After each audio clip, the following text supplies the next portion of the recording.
पंढरपूर इथं VXL educational ट्रस्टच्या पंढरपूर शाखेत आज विशेष मुलांच्या आयोजित केलेल्या बाजारडेमध्ये पंढरपूरच्या नगराध्यक्षा डॉक्टर प्रणिता भालके यांच्या हस्ते उद्घाटन झालं। यावेळी नूतन नगरसेविका माधुरी दिलीप धोत्रे या प्रमुख पाहुण्या म्हणून उपस्थित होत्या। या केंद्रामध्ये ऑटिस्टिक मुलांना स्पेशल शिक्षण देण्यात येतं। या गॉड गिफ्टेड चिमुरड्यांनी विविध प्रकारचे दुकानांचे स्टॉल लावले होते। यात खरेदी करण्यासाठी पंढरपूर शहरातील अनेक नामांकित नागरिकांनी भेट दिल्या।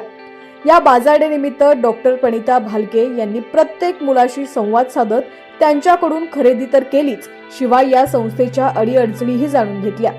सकाळच्या पहिल्या सत्रात नगरसेविका माधुरी दिलीप धोत्रे यांनी या बाजारडेची सुरुवात केली।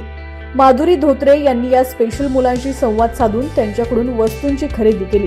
त्यानंतर डॉक्टर भालके आणि धोत्रे यांनी या मुलांच्या पालकांशी आणि शिक्षकांशी सुद्धा संवाद साधला। संस्थेला समाजातील नामांकित व्यक्तींनी सढळ हाताने विविध साधने आणि उपकरणे घेण्यासाठी मदत करण्याचं आवाहन केंद्र प्रमुख रश्मी दिवाण यांनी केलं।